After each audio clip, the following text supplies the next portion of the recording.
Hello बच्चों, good morning. हम पढ़ रहे हैं body fluid and it's circulation. उसमें हमने देख लिया था प्लाज्मा के बारे में डिटेल में, और फिर हमने देखा था फॉर्म्ड एलिमेंट का अब एक ही सेल बाकी है, और वो कौन है बेटा? हमारा प्लेटलेट, जो इसके बारे में आज हम डिटेल में पढ़ने वाले हैं। ओके, प्रीवियस लेक्चर का मैं थोड़ा बता देती हूँ। तो कि प्रीवियस लेक्चर में हमने टाइप्स ऑफ WBC पढ़ा था। उसमें हमने देखा था ग्रेन्युलोसाइट, ए ग्रेन्युलोसाइट में हमने देखा था लिम्फोसाइट, मोनोसाइट्स, और ग्रेन्युलोसाइट्स में इओसिनोफाइल, बेसोफाइल, न्यूट्रोफाइल, जो यहाँ पे सबके फिगर दे हुई है। ओके, ये RBC है, इरिथ्रोसाइट। न्यूट्रोफाइल मैंने बताया था, न्यूट्रोफाइल का दूसरा नाम क्या होता है बेटा? PMNL। क्या होता है? PMNL, polymorphonuclear lymphocyte. इसको हम PMNC भी बोल सकते हैं। ओके, तो आज हम डिटेल में बात करने वाले हैं बेटा प्लेटलेट। तो चलो,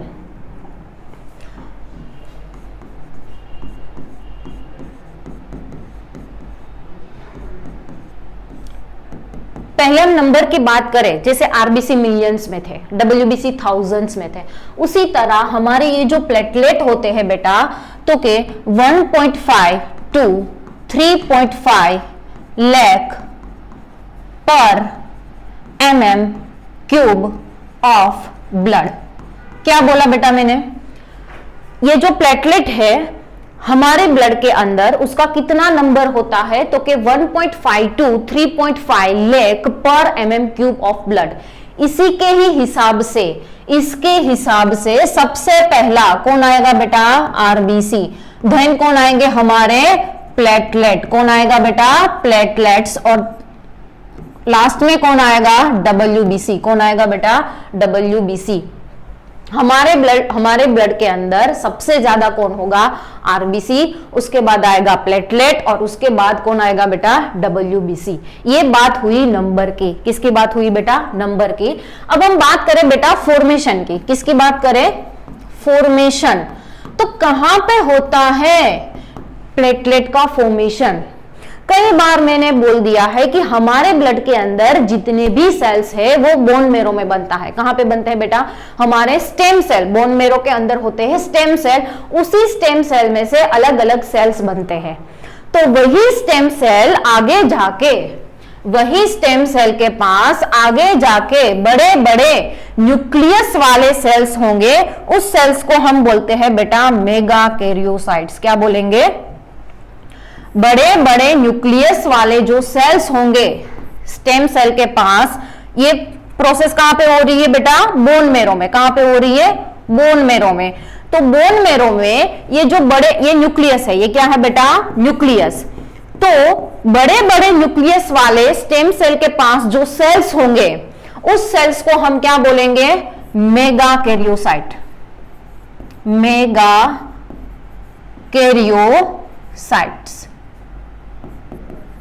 मेगा का मतलब क्या होता है? बड़ा।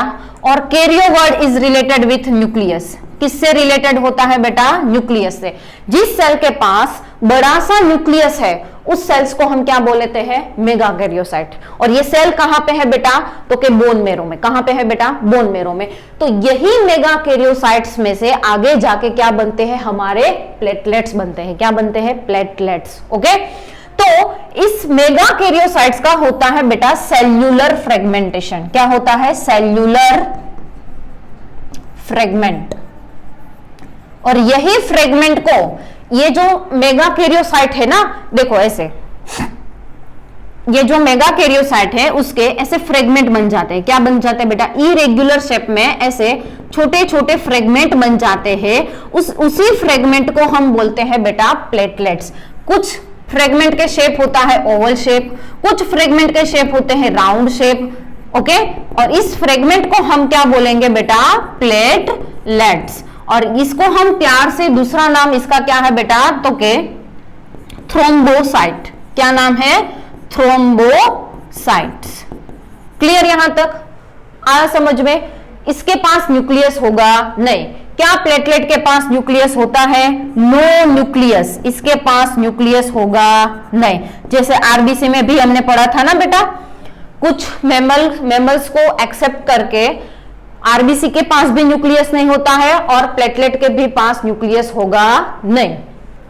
दूसरी बात, ये जो प्लेटलेट है बेटा उसके अंदर एक केमिकल भरा हुआ है, इतनी इंपॉर्टेंट चीज भरी हुई है, वो चीज के बिना क्लॉटिंग पॉसिबल ही नहीं है। हमारा थ्रोम्बो, देखो प्लेटलेट वर्ड आए दिमाग में जड़ से क्या होगा बेटा कि प्लेटलेट का फंक्शन क्या है, तो कि ब्लड को क्लॉट करने में हेल्प करता है। कब क्लॉट करना है, जब हमको इंजर्ड होगा तब, ओके, ताकि वहां से कंटिन्यूअसली ब्लड ना निकल पाए। तो ये जो प्लेटलेट है उसके अंदर एक इंपॉर्टेंट चीज भरी हुई है, उस चीज का नाम क्या है बेटा, तो कि थ्रोम्बोप्लास्टिन। क्या नाम है, थ्रोम्बोप्लास्टिन। और यही चीज say that will help in blood clotting, किसमें मदद करेगा, ब्लड क्लॉटिंग में। कैसे करेगा वो हम आज ही पढ़ने वाले हैं क्लॉटिंग मैकेनिज्म में, ओके। पूरा हम थ्रू आउट रिएक्शन साथ पढ़ेंगे बेटा कि कैसे हमारा ब्लड क्लॉट होता है और कैसे ये थ्रोम्बोप्लास्टिन उसमें मदद करता है। मैंने क्या बोला अब तक, ये जो मेगा कैरियोसाइट है उसका सेल्यूलर फ्रेगमेंट होता है और उसी छोटे छोटे फ्रेगमेंट का नाम क्या है बेटा, तो कि प्लेटलेट। यही प्लेटलेट के अंदर एक केमिकल भरा हुआ है जिसका नाम क्या है, थ्रोम्बोप्लास्टिन। वो किसमें मदद करता है, तो कि ब्लड क्लॉटिंग में। अब हम लाइफ स्पान के बारे में बात करें बेटा, लाइफ स्पान, तो इसकी लाइफ स्पान कितनी होती है, 1 वीक। कितनी होती है बेटा, 1 वीक, ओके। जैसे आरबीसी की 120 डेज थी, वैसे हमने डब्ल्यूबीसी की बात करें तो आवर्स टू लेकर कई सालों तक जिंदा रहते हैं हमारे डब्ल्यूबीसी। और वैसे ही हम प्लेटलेट की बात करें तो कितनी उसकी लाइफ स्पान होगी बेटा, 1 वीक, ओके। और एक बात बताऊं मैं प्लेटलेट के बारे में, आप लोगों ने कई बार सुना होगा कि जब डेंगू होता है तब प्लेटलेट कम हो जाते हैं। जब डेंगू होता है तब प्लेटलेट क्या हो जाता है बेटा, कम। उसको बोलते हैं बेटा थ्रोम्बोसाइटोपिनिया। थ्रोम्बोसाइटोपिनिया मतलब डिक्रीज इन प्लेटलेट। प्लेटलेट क्या हो गए बेटा, कम हो गए। ये कब होगा, तो कि जब डेंगू होता है तब हमारे ब्लड के अंदर जो प्लेटलेट है उसका नंबर क्या हो जाएगा, कम हो जाएगा। उसको हम क्या बोलते हैं, थ्रोम्बोसाइटोपिनिया। क्लियर यहां तक, ओके। नेक्स्ट हम बात करेंगे क्लॉटिंग मैकेनिज्म। किसके बारे में बात करने वाले हैं, क्लॉटिंग मैकेनिज्म। चलो अब हमारा नेक्स्ट टॉपिक है ब्लड क्लॉटिंग, ओके। क्या है ये ब्लड क्लॉटिंग बेटा, तो कि जब भी हमको चोट लगती है तो वहां पे एक थोड़ी देर के बाद ब्राउन कलर का एक स्केम बन जाता है, ब्राउन कलर का एक स्पॉट बन जाता है, जिसको हम बोलते हैं क्लॉट।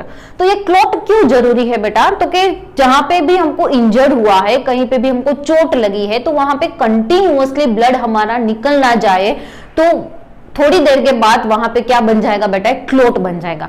तो ये क्लॉट कैसे बनता है, ओके, तो उसकी पूरी मैकेनिज्म आज हमको यहां पे पढ़नी है। तो चलो देखिए, ये हमारा ब्लड वेसल्स है। ब्लड वेसल्स के अंदर क्या होंगे बेटा, सेल्स होंगे। क्या होंगे, सपोज ये यहां से इंजर्ड हुआ है, तो यहां से ये इंजर्ड टिश्यू एक केमिकल बनाएंगे। ये जो इंजर्ड टिश्यू है बेटा, वो एक केमिकल सिक्रीट करेंगे जिसका नाम है थ्रोम्बोप्लास्टिन। क्या नाम है उसका, थ्रोम्बोप्लास्टिन। क्या बताया मैंने बेटा, यहां पे क्या होंगे, ब्लड सेल्स होंगे, रेड ब्लड सेल। ये क्या होंगे बेटा, हमारे प्लेटलेट्स होंगे, ओके। क्या हुआ, ये ब्लड वेसल से टिश्यू इंजर्ड हुआ तो ब्लड वेसल्स भी टूट जाएगी, तो वो इंजर्ड जो टिश्यू है उसमें से एक केमिकल सिक्रीट होगा जिसका नाम क्या है, थ्रोम्बोप्लास्टिन। क्या नाम है बेटा, थ्रोम्बोप्लास्टिन। अब ये जो इंजर्ड टिश्यू है उसका दूसरा काम क्या है बेटा, तो के डिपोजिशन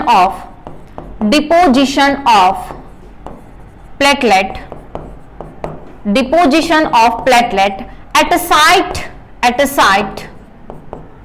साइट ऑफ इंजर्ड, मतलब एट अ साइट इंजरी, जहां पे इंजर्ड हुआ है वहां पे ये जो इंजर्ड टिश्यू है उसका दूसरा काम क्या है कि भाई वो प्लेटलेट को बुलाता है कि भाई तुम लोग भी आओ, हम साथ में मिलाकर क्या करेंगे बेटा, क्लॉट का फॉर्मेशन करेंगे। तो जहां पे ये प्लेटलेट जा रहे थे ब्लड वेसल्स के अंदर, वो क्या कर रहे थे बेटा, जा रहे, तो ये ये जो थ्रोम्बोप्लास्टिन है, ये थ्रोम्बोप्लास्टिन ने क्या किया बेटा, ये जो प्लेटलेट जा रहे थे उसको बुला लिया यहाँ पे। तो यहाँ पे कौन आ गया बेटा, accumulation of platelet at a site of injury. किसने किया बेटा, तो कि ये थ्रोम्बोप्लास्टिन ने किया। किसने किया, थ्रोम्बोप्लास्टिन ने। थ्रोम्बोप्लास्टिन ने ये प्लेटलेट को यहाँ पे बुला लिया। ओके, तो ये हमने देखा ना आगे कि प्लेटलेट के अंदर क्या था बेटा, उसके अंदर भी थ्रोम्बोप्लास्टिन था। तो उन्होंने भी क्या किया बेटा, थ्रोम्बोप्लास्टिन को सिक्रीट किया। किसको सिक्रीट किया बेटा, थ्रोम्बोप्लास्टिन को। ओके, तो यहां से भी थ्रोम्बोप्लास्टिन आया, यहां से भी थ्रोम्बोप्लास्टिन आया। दोनों ने मिलाकर कैल्शियम की मदद से, किसकी मदद से बेटा, कैल्शियम की मदद से हमारे बॉडी के अंदर एक एंजाइम होता है जिसका नाम है बेटा थ्रोम्बोकाइनेज। क्या नाम है, थ्रोम्बोकाइनेज। उसको एक्टिवेट कर दिया। क्या कर दिया बेटा, एक्टिव। ये एंजाइम इनएक्टिव होता है जब भी थ्रोम्बोप्लास्टिन कैल्शियम की मदद से ये थ्रोम्बोकाइनेज को क्या करेगा बेटा, एक्टिव करेगा। कैल्शियम बहुत जरूरी है ब्लड क्लॉटिंग में। जो हमारी बॉडी के अंदर कैल्शियम की डेफिशिएंसी होगी तो ब्लड क्लॉट होगा नहीं, और जब भी चोट लगेगी तो वहां से कंटिन्यूअसली ब्लड का क्या होता जाएगा बेटा, लॉस होता जाएगा। अभी तक मैंने क्या बोला बेटा, तो कि टिश्यू इंजर्ड हुई है, उस इंजर्ड टिश्यू ने एक केमिकल को सिक्रीट किया जिसका नाम है थ्रोम्बोप्लास्टिन। थ्रोम्बोप्लास्टिन ने क्या किया बेटा, तो कि deposition of platelet at a site injury. जहां पे इंजर हुआ है वहां पे प्लेटलेट को क्या कर दिया बेटा, एक्यूमुलेट कर दिया। ओके, अब यही प्लेटलेट ने क्या बनाया बेटा, थ्रोम्बोप्लास्टिन सिक्रीट किया। दोनों थ्रोम्बोप्लास्टिन ने मिलाकर एक एंजाइम होता है जिसका नाम है थ्रोम्बोकाइनेज। उसको कैल्शियम की मदद से उन्होंने क्या किया बेटा, एक्टिव किया। ओके, अब चलो थ्रोम्बोकाइनेज का काम क्या है।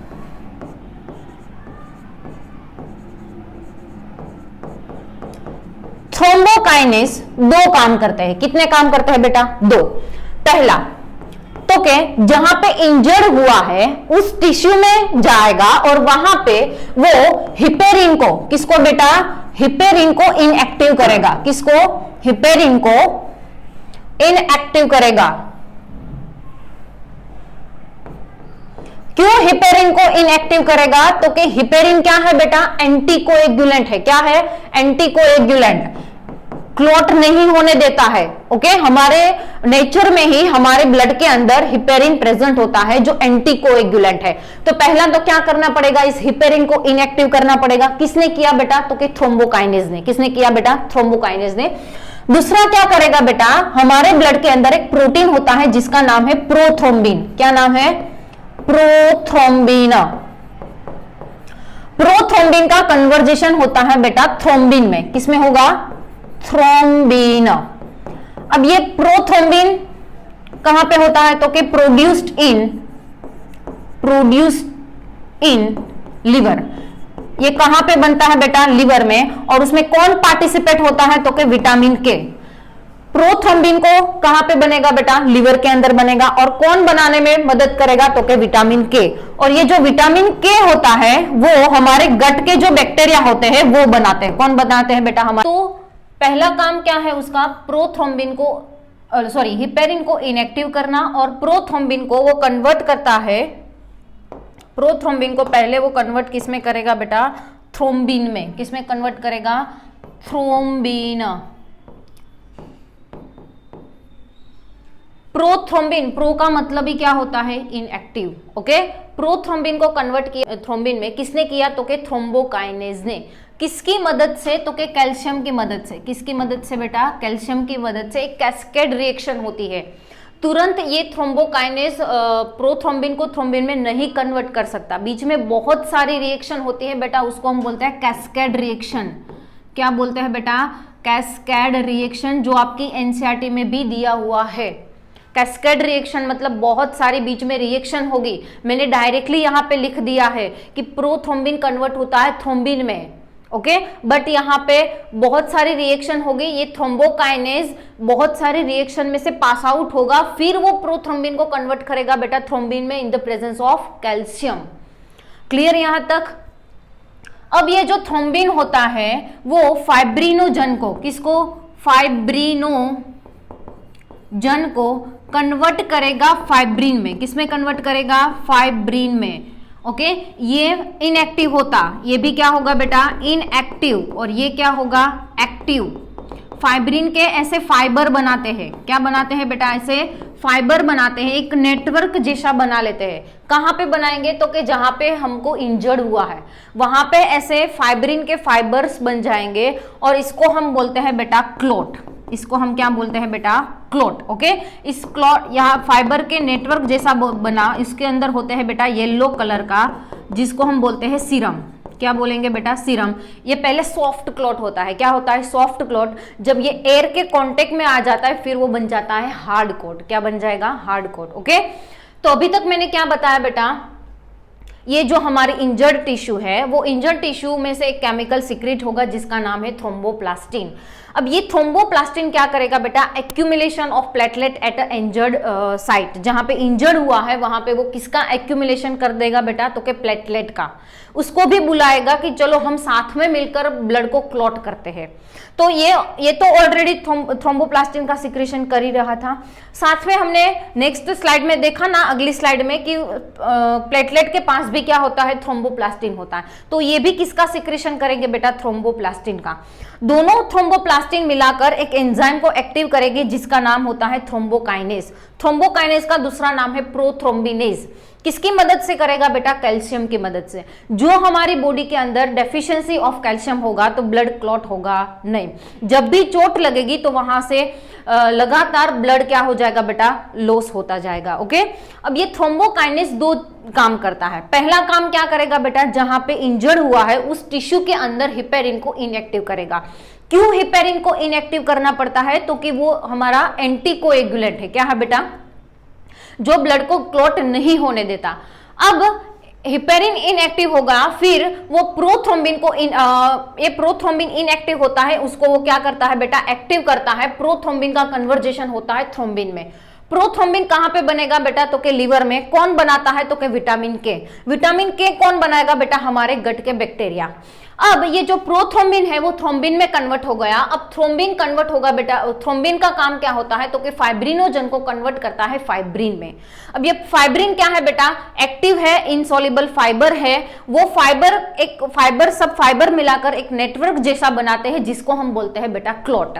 पहले बनता है सॉफ्ट क्लॉट, फिर वो एयर के कॉन्टेक्ट में आ जाता है तो फिर बन जाता है हार्ड क्लॉट। ओके, तो आज के लेक्चर में हमने क्या क्या देखा बेटा, तो के प्लेटलेट के बारे में देखा, उसके नंबर्स के बारे में देखा, किसको बोलते हैं बेटा, जब प्लेटलेट कम हो जाता है तो उसको क्या बोलते हैं, उसके बारे में हमने देखा। ओके, फिर हमने क्लॉटिंग की मैकेनिज्म पढ़ी। तो आज का लेक्चर हम यहां तक रखते हैं। नेक्स्ट लेक्चर में हम बात करेंगे बेटा ब्लड ग्रुप के बारे में। किसके बारे में, तो कई बार नीट में वहीं से भी क्वेश्चन आ जाते हैं। ओके, आपको ये सीक्वेंस में ही याद रखना है। ओके, नेक्स्ट टाइम हम एनसीईआरटी भी कवर करेंगे और मैं नीट लेवल के आपको एमसीक्यूज भी प्रोवाइड करूंगी यहाँ पे, जो आपको सॉल्व करने हैं। ओके।